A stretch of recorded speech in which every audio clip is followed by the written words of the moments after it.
At nitong Huwebes naman po, inanunsyo ng palasyo na 2 batas ang nilagdaan ng Pangulong Aquino, kabilang dito ang pagpapaigting ng pamahalaan kontra sa meat smuggling at pagtakda ng Philippine Standard Time. Yan ang pinag-usapan sa ulat ni Elena Luna.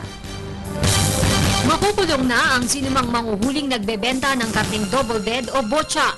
Ito ay sa bisa ng nilagdaan ni Pangulong Aquino na Republic Act No. 10336 na nag-aamyenda sa Meat Inspection Code of the Philippines. Mas mabigat yung penalty kasi dati administrative fine lang. Tapos yung Secretary of Agriculture yung naglalatag noon.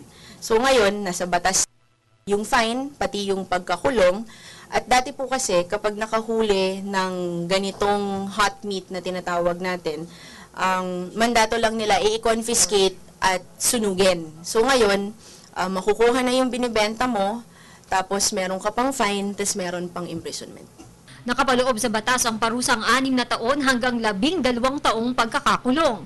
May kasama pa itong fine o multa na 100,000 hanggang 1,000,000 piso. The bill also provides for some restructuring in terms of the composition of the National Meat Inspection Service, which is the primary agency that is responsible for making sure that the meat that arrives at your table are certified and are safe for consumption. Kasama rin sa mga nilagdaang bill ni Pangulong Aquino ang pagmandato sa pagsunod sa iisang oras.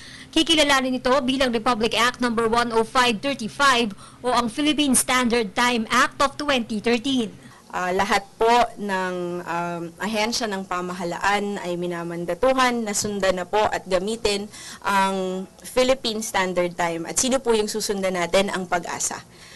Sila po yung naatasan na mag-network time protocol para po sa ating bansa. All government offices, agencies, instrumentalities, bureaus shall now coordinate with the PAG-ASA once a month to synchronize official timepieces and devices. Para sa Telebisyon ng Bayan, Elena Luna.